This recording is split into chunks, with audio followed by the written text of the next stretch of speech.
So good afternoon. I guess those of you who were interested have been able to listen in to my briefing to the Security Council. Since that is the Security Council, of course, there's nothing to add. They have heard it, you have heard it, but if you have any questions, I guess I would take 3, because I have to rush to another meeting then. So why don't we start?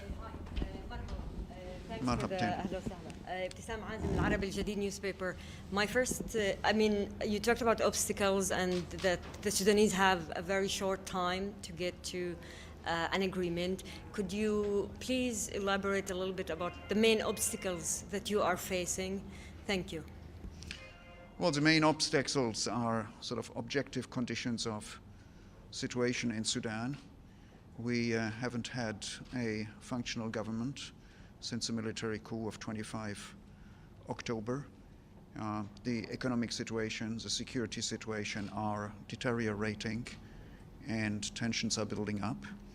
All this makes the situation more challenging and more difficult, not so much for us, but for the ordinary Sudanese, but it also creates a sense of urgency.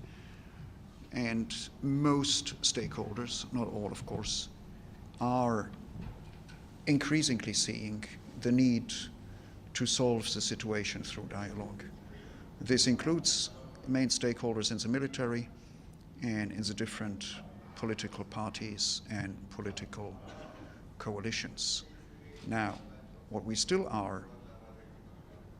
need, and I've said that in the council, and I'm saying that publicly and privately in Sudan, we need a conducive environment for direct engagement between the main stakeholders. And this conducive environment has to be created mainly by the authorities. And therefore, I've been calling today on the military leadership and Security Council to take a few decisive, visible, and important measures, namely to release the remaining detainees, to cease further arbitrary arrests, and to lift the emergency status.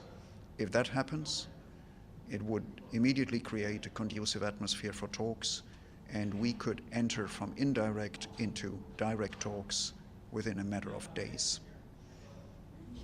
Thank you. Michelle Nichols from Reuters. The military have made clear they're not a fan of yourself or the mission, and they've denied residency renewal for one of your advisors.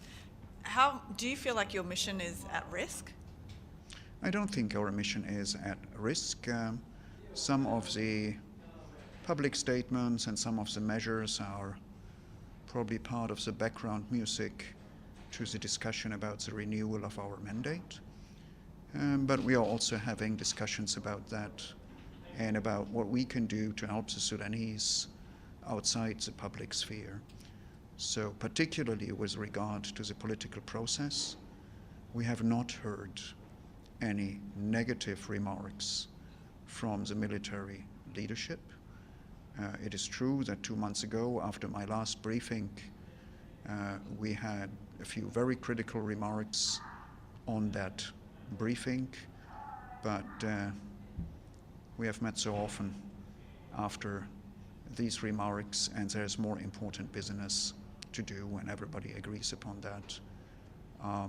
Yes, we do occasionally have problems with a timely renewal of visas, which in one case has led to the situation that one of the consultants to UNDP had to exit the country in order not to overstay while her residence was not renewed.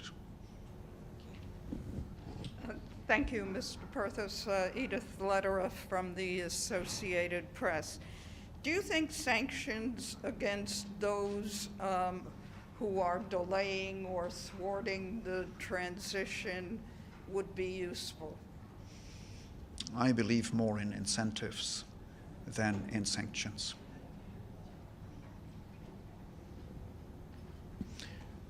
Okay, one last question. Thank you, Mr. Perthes. Ray Bouchefra from Sky News Arabia. In your briefing today, you talk about a solution that has to be 100% local between Sudanese. Is there any foreign interference in the political transition that might be an obstacle in the future? And also, what's the level of trust now between civilians and the military people there? Look, the level of trust is generally low, and that it would be simplistic to say it's between the civilians and the military. Civilians are quite pluralistic, which is good, and the military also is not always of one opinion. There are also tensions there and discussions. So level of trust is low, and therefore main stakeholders are agreeing to having the trilateral mechanisms, that is the African Union, IGAD, and UNITAMS, facilitate a process and help to build trust as an objective condition to enter into direct talks about substance.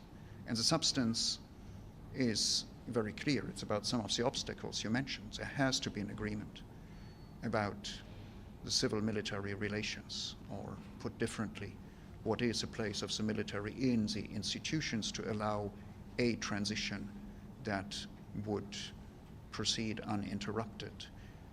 What is the mechanism and what are the criteria to find a prime minister by consensus, and what is the work program for a transition, which shouldn't be too long, but long enough to prepare credible elections, and with the elections and with free and fair elections to end the transition period. These are difficult issues, and it needs an atmosphere of trust to discuss about them, but solutions are not impossible at all. Thank you. Thank you very much.